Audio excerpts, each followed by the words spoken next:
bwatyo Katikkiro wa Buganda Charles Peter Mayiga n'abakungu abalokubwa mu Bwakabaka bwa Buganda bwe bayaniriziddwa mu kitundu ekitibwa we Awolanga Mwacholi mu kujjukira omugenzi Daudi Ochieng. Ono yeegatiddwako abakungu abalokubwa mu bukulembeze obw'ennono okuva mu kitundu kino ekya Kyoli. Katikkiro yabadde omu ku baaganisa ekimuli mu kifo awaziikibwa Daudi Ochieng eyafa emyaka 5 egiyise. Katikkiro yasoose okuwa byafaayo ku mugenzi Daudi Ochieng. Yanokoddeyo ekyomugenzi Daudi Ochieng okuba nti yali mwoyo gwa ggwanga. Daudi Ochieng died a sitting member of parliament for Mityana.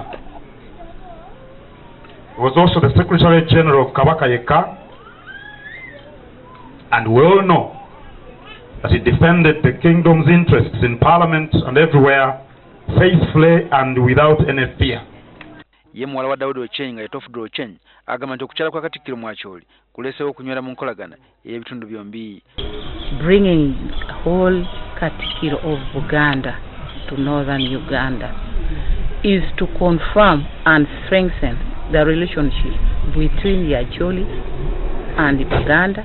Songa ate y'omukulembeze w'ennono mu kitundu kino Rot David Onen Achan II agamba nti abantu ng'Ochieng be beetaagibwa ensangi zino. Amyuka Sipiika Jacob Oulanyah ategeezza ng'Ochieng yalina ebitone ebiwera nga n'ekisinga obukulu kwagala nsi ye. He was a man of high moral integrity, nationalistic, diligent in his service, and lived the